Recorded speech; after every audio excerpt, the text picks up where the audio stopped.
Modern Horizon 2 spoiler season continues today. Wizards of the Coast has just released a bunch of really nice looking tokens for the set. Magic. I am a wizard! History. I'm an old wizard! The Magic Historian. My bones hurt. Greetings, owners of fine luxury cardboard rectangles. My friends, I hope the day finds you well. We are here today for some more Modern Horizons 2 goodness. Specifically, we're going to be taking a look at the tokens that go along with the cards. And as I was looking at these, I thought to myself, man, Magic has really come a long way. Because back in the day, we just had to use whatever pocket change or written on basic lands we had kicking around to represent our token creatures. And nowadays, we get these beautiful renditions that add a fair bit of flavor. And one of the most perfect examples of that is actually the first two tokens that we're going to be talking about. One of the things I like about Modern Horizons 2 is the fact that it reaches out into a bunch of different parts of Magic's history, right? Because we're not set on one world telling one story. Wizards can go all over the place. So what we're starting with here are actually eternalized zombies. And if you don't know what the deal is with eternalized zombies, this comes from the plane of Amonkhet, where Nicol Bolas essentially hijacked the entire plane and turned it into a zombie manufacturing world, but not run-of-the-mill zombies. Bolas discovered that if you encase zombies in a particular process using Lazotep, you can actually cause them to retain memories of their old self. Like, normally when you have a zombie, they rise up and they're just like, brains must consume. And sure, the living remember who they were, but the travesty is that it's like, this person, everything that they were is gone, and that's heartbreaking. But in a way, it's even more heartbreaking to remember everything that you've lost. To be an eternalized servant of Nicol Bolas, knowing that you were tricked, unable to do anything about it. So the idea behind these eternalized warriors is you have the original card, and then when the card dies and goes to the graveyard, you bring it back as one of these Eternals, right? And that's what this Timeless Witness is. It's a zombie human shaman that was originally a living creature, has been brought back eternalized. You can see by looking at the artwork, she is sheathed in Lazotep. That's why she's shown as being blue. It might not be as obvious because the background is also blue, but either way, this at one point was a regular human shaman who has been resurrected. Now, resurrected's not the right term. Reborn as a zombified version, but retaining the abilities. That's why the token says, when Timeless Witness enters the battlefield, return target card from your graveyard to your hand. This concept is absolutely amazing, and it extends into more amazingness when we look at the Timeless Dragon, all right? This is a zombified dragon. Now, at first glance, it doesn't actually look like a zombified dragon, does it? It actually kind of makes me think of a construct from like Warhammer 40k, if I'm being real. The sort of like segmented metallic looking dragon. But this is a Lazotep processed dragon. And the fact that this sort of process can be used on beings that are more epic than humans is really awesome to me. Like this, the Nicol Bolas' plan to take over Amonkhet and completely subvert it to his purposes was one of the coolest storylines in the entirety of Magic the Gathering's history. So I've always thought that the concept of these eternalized zombies is really, really cool. The idea of a zombie dragon is funky, but this is the first time probably ever that you've seen a zombie dragon that doesn't look like a zombie dragon. When you look at this, this looks like a armored beast that is well taken care of, right? There are no signs of rot or decay or anything else that you would associate with zombification. There isn't putrescence leaking off of this, ichor dripping from the sky, splattering down onto people. The fact that the dragon can just wing its way through the sky normally is a testament to the power of the eternalization process. And I like the fact that all of this is encompassed on a token where if you don't know the story, you can still perfectly enjoy the card for what it is, right? The tokens that are done this way are really neat, and there's a number of funky tokens from this set. So we're going to go through all of them, obviously. The next one we're going to talk about is a clue. Now, this shows a broken locket, or I guess the locket itself isn't broken. Maybe the chain is broken, laying here on some kind of cobblestone pathway, or maybe discarded on some beach. You do have a shell off on the side, and there's a weird kind of like a key symbol etched into this. So the question is it the amulet itself that's the clue, or is it the fact that it's been left laying around, right? Clue tokens are a funky concept where you pay 2 mana, sack them to draw a card, so they lead you down this investigatory path. And we have a number of different cards in Modern Horizons 2 that are specifically around the investigate concept. We also have crazy construct golems like this guy right here. So this is a 4/4 red-white golem. I like the way that they illustrate the colors of the card by using the subtle banding around the title and also around the type line and non-existent text box. Actually, the highlighting color bars really help to show you where the abilities would go in terms of text down there. It still has a compressed variation of the text box, even if it doesn't have text.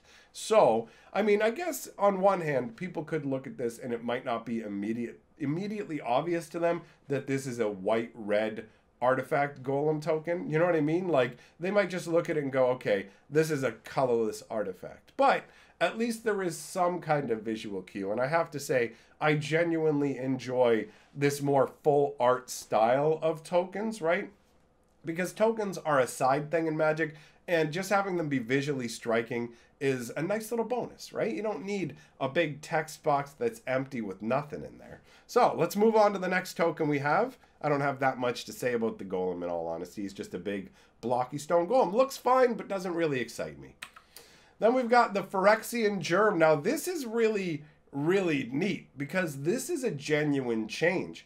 In the past, the germ tokens were just that, just germ tokens. Now, because they've introduced the Phyrexian creature type, now we have Phyrexian germs. And so you may be looking at this if you're not familiar with the concept of Phyrexian germs and go, a 0/0 token, what's even the point of this? Well, the idea behind Phyrexian germs are they exist inside living equipment. So corrupted versions of equipment that have been messed about with by the Phyrexians, for example, Cauldra Complete, they have a Phyrexian germ that pilots them. Now, the germ can't survive outside of the equipment that it exists in. So it's a almost barely existing being that lives in symbiosis with the equipment itself. And you can see this gross little being that would come out of the equipment. Like when you smash it open, this germ just falls out of it and dies because it needs the equipment to survive. And that is also the interesting amalgamation between like metal artifice and living being, where you have the artifact and then you have the living flesh, and together they make one entity in the Phyrexian's eyes. Not too shabby. The artwork definitely works. It's got a very gross and Phyrexian vibe to it. The next token we have is a treasure token. Now this is a pretty straightforward concept, right? I mean, you look at the artwork and you can see there's literally treasure. There's a golden throne, some kind of what looks like perhaps an ornate mask. I'm not sure what the bauble in the front is supposed to be. It's got like a blue sphere with this filigree gold all over it. Maybe it's a mask. Maybe it's actually, you know what it looks like now that I think about it? It looks like a jug. Like the two handles are on either side of the mouth there, and the jug is simply fallen forward on the throne. And then you have some rich looking slippers along with obviously an Aladdin's lamp, magical genie lamp style thing. So treasure tokens are straightforward, right? Sacrifice it to add a mana of any color. So it's some trinket that has a tiny little bit of magic essence imbued into it. And by consuming the item, you can thus gain the power of that little bit of residual magic that resides within it. I do like that as a concept. Now we've got food tokens. There's a couple of these different tokens. We're going through them randomly instead of just like, here's each food token, here's each treasure token, whatever. So the food tokens specifically in this set, tie into Asmor Namarama Lama Ding Dong Dacular, right? So if you're not familiar with that character, there's actually an amazing story where she becomes the servant of a lord of the pit. For over 7 years, she is his head chef and has to wow him with every meal under the threat of, if she doesn't wow him, he will eat her. And actually, if you want to hear that story, I have the full story of that over on my Fantasy Geographic lore channel. So if you'd like to know more about that character, you can check it out there. So Asmor, as she went, gained proficiency in preparing all kinds of different types of creatures as meals, things like that, right? So this food token was originally used in Throne of Eldraine, but it totally does fit the vibe of what Asmor does as well, right? The idea is supposed to be originally in Eldraine, you're baking people into pies like an evil witch, right? But Asmor is turning every creature under the sun into food. And when you take a look at this like baked meat pie, you can see what looks like a crying face with a frowny look of dismay. All around it, you've got food that looks normal, right? Your cookies, your pears, all that. But then you've got the pie that has the sadness, and then there's just leaking around the edges. Honestly, normal meat pies can do this kind of thing, but it's got a sinister vibe to it. It's a really well done concept for a food token. Then we've got a construct token. So this is the one that gets made by that Urza Saga land. So this is a 0/0 construct that gets +1/+1 for each artifact you control. It's essentially a Beast of Burden from the Urza's block, right? Urza block had that specifically as a creature, and that's what Urza's known for creating. This would be something akin to Karn, right? A mindless version of Karn because it doesn't have his emotional affective cortex. But this is, in some ways, a cousin of Karn. The artwork shows what looks like a golem. Honestly, I don't know. It's, to me, maybe feels a little bit too much like a robot. And I understand that when it comes to golems and robots, the only real difference is golems made by magic, robots made by technology, sci-fi, whatever, right? So you've got those kind of contrasting concepts. But I prefer it when golems feel more like a continuous living being that is animated by magic than like you could put this token into a sci-fi setting and it would just come across as like picture this as a Star Wars droid. It totally works from that regard. It's got a kind of junky beat up vibe to it, but it definitely feels more sci-fi than fantasy. Now, that's just my personal taste, right? That's open to interpretation. If you're somebody who likes it, that's fine. It just, the artwork doesn't do much for me personally. Then we've got another clue token. This one is more interesting than the other clue token to me because you have like an ancient skeleton here that looks like as it was dying, it clawed into the earth, kind of trying to escape its fate. Or maybe this is somebody who was magically aged rapidly. But then you have the bracelet that they were wearing that somehow survived, right? Either it's been waiting there forever to be discovered or it survived the withering magic. Either way, to me, this one fuels my imagination more and makes me want to know what happened more than the other clue token. It's perfectly usable artwork here. That is an interesting bracer. Then we've got the beast token. Look at this, man. This is an intense looking beast. Looks like it's made out of pure mana, right? So this is from that Storm card that makes 4/4 tokens, which admittedly, I think it's called Hunting Pack. It's not a very good card. It is not a very good card at all. But this is probably the most intense like beast token I've ever seen. And you may not be able to tell right away by looking at it, but this beast is literally atop some other living creature that it has chased down and destroyed. You can see behind it the one leg that's kicking up, and it almost looks like the beast's paws are sunk down into the chest of its prey. Man, you got the big fangs as well, which the crazy part about that is the beast has this almost ephemeral nature, looking like he's made out of green electricity almost, but the fangs look very physical and real. And then you've got the black blood of whatever the beast just tore the throat out of dripping down off its face. That's really intense artwork. Honestly, a very, very striking token. And I love the lighting effects on the body of its prey, right? That's amazing because the nature of this beast would reflect the light offwards, so you can see the light glowing along the torso of this beast. And it looks like it's a very nice contrast to the dark reddish kind of background. It really, really pops. Then we've got another treasure token. This is a fairly straightforward one. You can see just mountains and mountains of treasure. It's crazy to think that this amount of treasure is what's needed to sacrifice to gain 1 mana. Like that's a massive, that's a kingdom's worth of treasure right there. I could understand it more with like, all right, I'll break this lamp open for its magic power, but this is all just an insane amount of coins and God knows what else. That's crazy. Then we got a squirrel token leaping at you out of the squirrel nest. Woo-hoo! Gonna go right at your face. The squirrels in Modern Horizons 2 are pretty aggressive, let's be real. And I always thought this artwork was hilarious because literally, like, if you look, it's a very action style piece. The squirrel has launched itself out of the nest, and this is the split second after it has. You can tell that not only by the way it's leaping, but if you look at the nest behind it, you can see a bunch of broken leaves that are flying back in a pattern like this that show like the opposite force of when the squirrel bunched its legs down and leapt forwards, right? At the same time, it ripped up leaves out of the nest and flung them backwards with its back paws. I love little details like that that add to the realistic feel of it, right? And just the idea of a squirrel being so vicious, because humans are like 1-1, right? So a squirrel that's 1-1 is as beefy as a regular human. So there's got to be something extra about these squirrels that makes them that beefcake, right? And I'm guessing it's just they're just these volatile little beasts that just claw your face. Like all squirrels are like auto-rabid. That's the kind of vibe it gives me. I like it.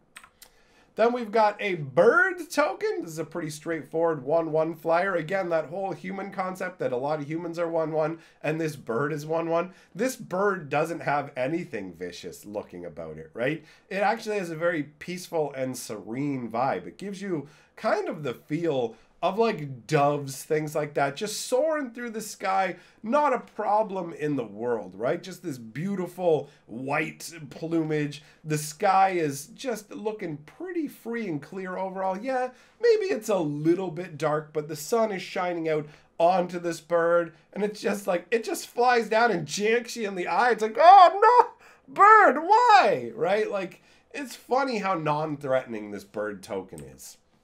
Then we've got another food token, and this one's way cooler than the previous one we looked at. That one was cool too, but this one really feels like it's tied specifically to Asmore, right? There's a lot of different aspects to it. In the background, you can see that we are indeed in some kind of like reddish hellscape. You can see the blood red eyes of some beings back there. So Asmore had to, she basically had to fill the bellies of a bunch of fiends. So these could be those fiends that are awaiting the feast. And you've got some normal aspects, right? You've got grapes or plums, you've got apples, you've got all that. But then you've got the maw of some kind of underworld beast with these massive teeth, right? And the mouth has been closed with a scorpion accent. And there's actually a card that shows Asmore making these, where she's putting scorpions into the middle of one of these mouths, right? So I definitely dig that conceptually. The idea of like lowering down a scorpion into this mouth, you close the mouth open and delicately arrange the scorpion stinger up at the top. It's a very menacing looking meal, and you've got like the pot boiling in the background. You've got a sauce, like a big old bowl full of sauce with a stirring spoon sticking up out of it. Like, it's got all the hallmarks of like a banquet feast style setup, but also with the dark connotations. I really do enjoy the story of Asmore. It's a fun little romp. Then we've got a more straightforward zombie token in contrast to the zombies that we saw earlier. You can see the bottom of his jaw has been torn off, and there's just blood that is like running down his chest. Most likely not his though, right? When you look at the pallor of him, it looks like he was drained of blood a long time ago. And on top of that, he's wearing a cloak and a little, I'm not sure what the bottom part of his tunic, whatever it is, maybe it's under his tunic. It's red, right? But it's faded and been worn away through time. He's got a very muted kind of color palette to him with just that vibrant splash of blood red where he was clearly just feasting recently on a victim. And it's interesting as well. I like the way that like the zombie is shown kind of off kilter with his stance. One arm out reaching forwards, like he's not even aware of the weapon that he's holding, right? At one point this was a swordsman, but now his mind is withered away and he doesn't even like realize that the sword is a far more effective tool to be using than a bare hand to try and take somebody down. Although admittedly, you can tell by looking at the sword that it is pitted and corroded as well. So he's been a zombie for a while now. Not long enough for his clothing and gear to wither away, but long enough to show a considerable amount of damage to his gear. Then we've got a Thopter token. Obviously, this is a Kaladesh style Thopter. They are very ornate. A lot of things from Kaladesh have this sinuous gold kind of vibe to it, just flying through the sky. I don't have too much to say about this. It looks fine. You know, whatever. It's a 1/1 flyer. It's all good. And then we've got an insect token. This is a pretty vicious looking centipede version, low and close to the ground. You'd have to be actually squatting down to see it like this. This is the kind of thing that would come scuttling through the underbrush, and you would hear maybe a little bit of clicking noises from its segmented body and just see the rustling of leaves, and then all of a sudden you would feel this pinch that just tore through your leather boot right into the back of your ankle, and you'd start screaming. Oh, just intense, man. It's got this dark kind of vibe to it. I find it pretty intimidating, to be honest. This is a nice little insect token, man. This feels like something that could take a person down. Those mandibles are absolutely intense. So this is good for a green-black creature token for an insect. I like it. Then we've got the zombie army token, all right? And this is actually an army of eternalized warriors. You can see the same kind of plating. It may be a little harder to pick up the blue hue because they do look more black in this artwork, but this is literally the zombie army token designed to be the ever-increasing horde that Nicol Bolas had brought to the world of Ravnica. So I dig it. You can see in the back they have the Nicol Bolas like staffs lifting up or whatever, his symbol. Overall, it does have this relentless feel. You see one zombie in the front, and then you see maybe 6 or 7 in the background. But then when you really look in the background, you see that as far as the eye can see, it's an endless wave of blue. Like somebody got a billion Smurfs and lined them all up. It's absolutely overwhelming, the amount of like undead that you see here. Really intense. And then you've got an 5/3 elemental token. This is really cool, man. This has got totally the hallmarks of an elemental. It's made purely out of nature. It's got like a humanoid form where basically the forest is like, okay, if we're going to treat with these humanoids, we may as well make a humanoid form to make them more comfortable. So you can see there's the eyes, the nose, the mouth, and the ears, but all the rest of this beast is just crazy brambles and branches, nature forming together. I really, really dig the concept of this. And the fact that the background and the elemental in the foreground almost kind of merge together is also satisfying. It gives a nature of oneness, but there is a threatening aspect to this as well, where it could just be an unreasoning force of nature. And even though it is wandering around in the guise of man, it does not have man's capability to reason, and thus there's nothing you can do to stop this elemental from trying to destroy you. Honestly, like if this is 5/3, then it's going to be a big towering beast, right? So pretty amazing, I gotta say. Then we have a goblin token. These were the Cranko goblin tokens originally. You can see a goblin with a big fat red nose. It makes it feel like the goblins don't take care of themselves and they're always like unhealthy. Like he probably has a runny nose. He's always rubbing on his arm because he doesn't even have sleeves. He's just, or maybe he just grabs that little bit of janky cloth he has hanging around his neck and just kind of wipes his nose. But you know, like look at his blade. It's all rusty and pitted, but except at the edge where you can tell it's been sharpened a bit, right? The rust is all up along the top and the back where it doesn't matter. So it's not like they care about maintaining their gear. They just want it to be good enough to hack and rend whoever they're going after. And this goblin looks like it's up on a balcony ready to leap down ambush style. Then we got the crab token. This is hilarious. A 0-3 crab token. He's going to come and get you. But the thing about this is, it doesn't feel 0-3. This crab looks like it could do some damage, right? I mean, it definitely with the 3 toughness with the rocky shell and everything, but even its eyes look like it, like the eyelid kind of things look like spikes. It's got massive crab claws that look like they're made out of like stone, and I just don't see how this is a 0 power creature. Do you know what I mean? Like I get from a mechanical standpoint, but visually, this crab looks intense. This crab actually looks more like a 3-3. You know what I mean? Maybe it's the angle, maybe because we're down on the ground. But even if you're way up here and looking down at it, I feel like it would be more than a 0. But whatever, it's not a big deal. All right, so my friends, that's all of the tokens. I hope you enjoyed yourself. I don't normally do this wandering through tokens, so let me know what you thought of this video in the comments if this is the kind of thing you would enjoy me doing again. List of my top patrons scrolling on by. Thanks very much for supporting the channel. I'm going to leave a link to the Asmore lore video up here if you want to go check it out. And down here at the bottom, I'll leave a link to my other channel where I do a bunch of fun live streams playing Magic and other stuff. So come on by if you want to hang out. Thanks for being here, my friends. See you next time.